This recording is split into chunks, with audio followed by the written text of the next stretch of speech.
नमस्ते। आपका स्वागत है हमारे चैनल पैसा बढ़ाओ में। आज हम बात करेंगे रियल एस्टेट के बारे में। अगर आप बिगिनर हैं और रियल एस्टेट के बारे में जानना चाहते हैं तो आप बिल्कुल सही जगह पे हैं। इस वीडियो में हम स्टेप बाय स्टेप गाइड करेंगे आपको रियल एस्टेट के बेसिक कॉन्सेप्ट्स के बारे में। तो चलिए शुरू करते हैं। To begin with, let's understand the meaning of real estate. Real estate का मतलब होता है जगह जिसमें भूमि, भवन और अन्य प्राकृतिक संसाधन शामिल होते हैं। ये रेजिडेंशियल, कमर्शियल या इंडस्ट्रियल उपयोग के लिए उसे किया जा सकता है। अब हम बात करेंगे रियल एस्टेट के अलग अलग प्रकार की। रियल एस्टेट के 4 प्रमुख प्रकार है: रेजिडेंशियल, कमर्शियल, इंडस्ट्रियल और लैंड। रेजिडेंशियल प्रॉपर्टीज में मकान, फ्लैट्स, कॉन्डोज एटसेट्रा शामिल होते हैं। कमर्शियल प्रॉपर्टीज में office buildings, retail stores, hotels etcetera शामिल होते हैं।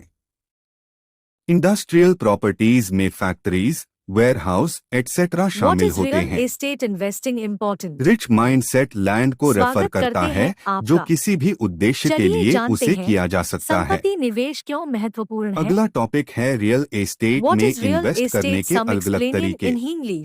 रियल एस्टेट में इन्वेस्ट करने के कई तरीके होते हैं, जैसे buying and holding, flipping, wholesaling और आरईआईटी। जमीन और बिल्डिंग्स का बाइंग एंड व्यापार होल्डिंग है। में आप एक प्रॉपर्टी खरीदते हैं और लंबे समय तक उस प्रॉपर्टी को होल्ड करते हैं।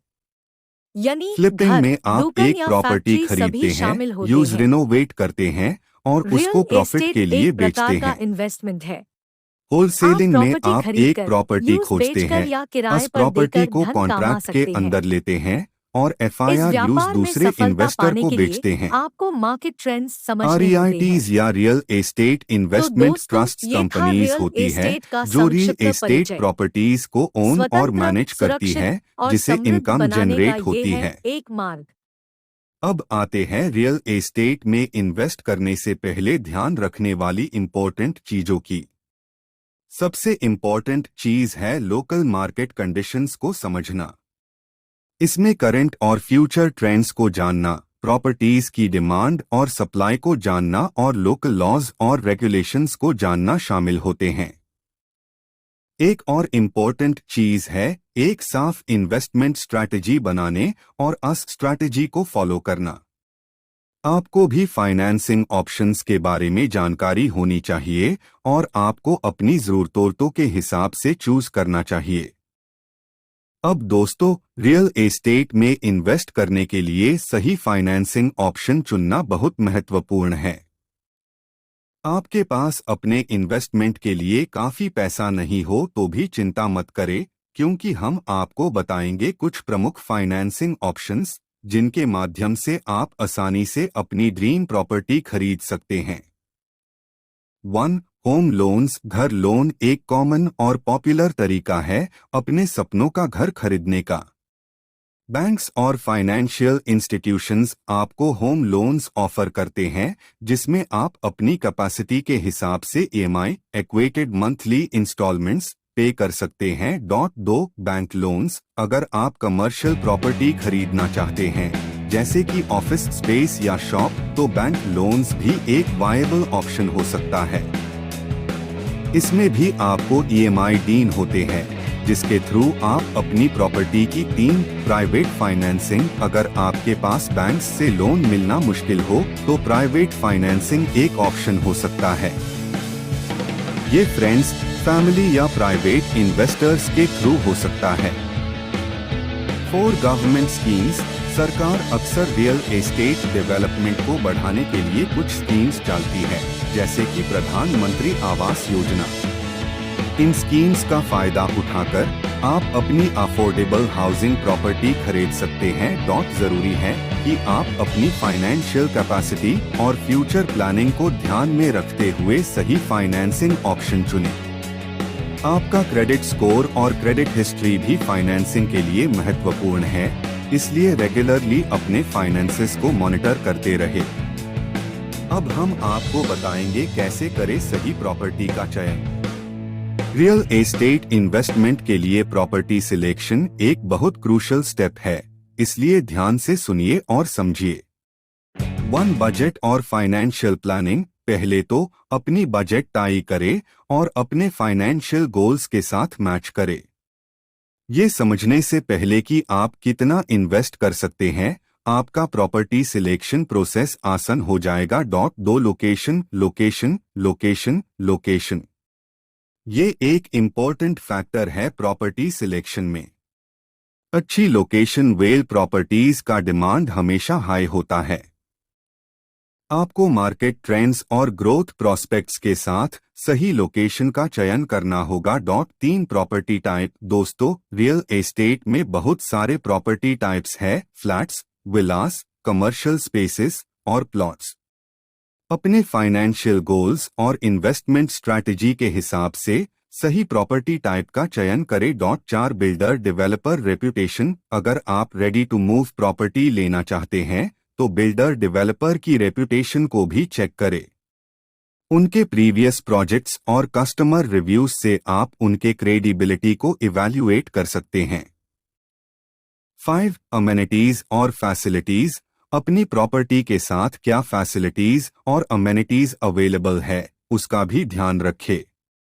Parking space, security, club house और ग्रीन एरियाज एटसेट्रा आपके प्रॉपर्टी के वैल्यू को बढ़ते हैं। Future prospects. आपकी प्रॉपर्टी के फ्यूचर प्रॉस्पेक्ट्स को भी एनालाइज करें।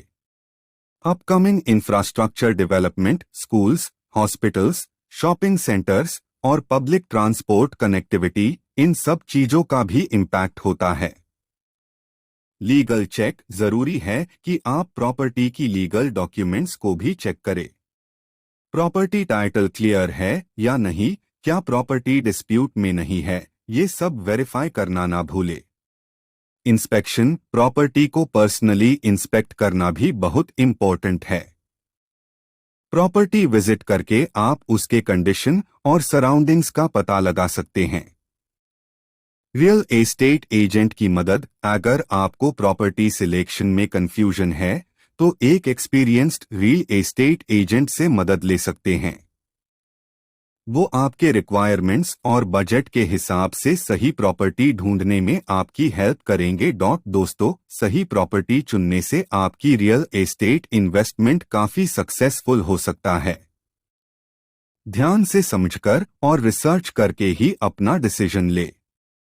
अब रियल एस्टेट में सक्सेसफुल डील फाइनलाइज करने के लिए सही तरीका नेगोशिएट करना है। चलिए सीखते हैं कुछ टिप्स। 1. रिसर्च करें। नेगोशिएशन शुरू करने से पहले प्रॉपर्टी की सही वैल्यू का पता करें। 2. Flexible approach. नेगोशिएशन में रिजिड ना हो, फ्लेक्सिबल रहिए। अगर सेलर या बायर अपनी डिमांड्स रखते हैं, उनके साथ रीजनेबल तरीके से नेगोशिएट करें।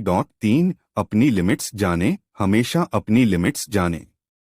आपके बजट और रिक्वायरमेंट्स के बिना अनरियलिस्टिक ऑफर्स ना दे, वरना फ्यूचर में रिग्रेट हो सकता है। अब आता है प्रॉपर्टी मैनेजमेंट। अपनी प्रॉपर्टी को अच्छे से मैनेज करके आपकी रियल एस्टेट इन्वेस्टमेंट को प्रोटेक्ट करना है। Rental property. अगर आप प्रॉपर्टी को रेंट पर देते हैं तो रेगुलर मेंटेनेंस और रिपेयर्स का ध्यान रखें। Two documentation. सारी लीगल और फाइनेंशियल डॉक्यूमेंटेशन अच्छे से मेंटेन करें। रेंट एग्रीमेंट्स, रेंट रिसीट्स और एनी अदर इम्पोर्टेंट। दोस्तों, प्रॉपर्टी ट्रांजैक्शन को पूरा करने के लिए लीगैलिटीज और डॉक्यूमेंटेशन का ख्याल रखना बहुत जरूरी है। चलिए हम स्टेप बाय स्टेप में देखते हैं कैसे करें सही तरीका। 1. Legal expert consultation. Property transaction से पहले एक लीगल एक्सपर्ट से मिलना ना भूले। उनसे अपनी डील के बारे में डिस्कस करें और सारी लीगल फॉर्मेलिटीज का पता करें। 2. Sale agreement. प्रॉपर्टी की सेल अग्रीमेंट को केयरफुली रीड करें और सारे टर्म्स एंड कंडीशंस समझे। अग्रीमेंट में मेंशन सारी डिटेल्स वेरीफाई करें। 3. Title verification. प्रॉपर्टी की टाइटल वेरिफिकेशन कराए जिसे पता चले कि प्रॉपर्टी पर कोई डिस्प्यूट नहीं है। 4. स्टैंप ड्यूटी और रजिस्ट्रेशन। सेल डीड पर सही स्टैंप ड्यूटी पे करे और प्रॉपर्टी का रजिस्ट्रेशन प्रोसेस सही तरीके से कंप्लीट करे। 5 टैक्स प्लानिंग, प्रॉपर्टी ट्रांजैक्शन के टैक्स इम्प्लीकेशंस को समझे। कैपिटल गेन्स टैक्स और एनी अदर एप्लीकेबल टैक्सेस का ध्यान रखे। सारांश में कहते हैं, रियल एस्टेट एक महान इन्वेस्टमेंट अपॉर्चुनिटी हो सकती है अगर आप सही माइंडसेट और नॉलेज के साथ अप्रोच करते हैं। हम उम्मीद करते हैं कि आपको इस वीडियो से रियल एस्टेट के बेसिक्स के बारे में अच्छी जानकारी मिली होगी। अगर आपको ये वीडियो पसंद आई हो तो हमारे चैनल पैसा बढ़ाओ को सब्सक्राइब करने के लिए ना भूलें। धन्यवाद।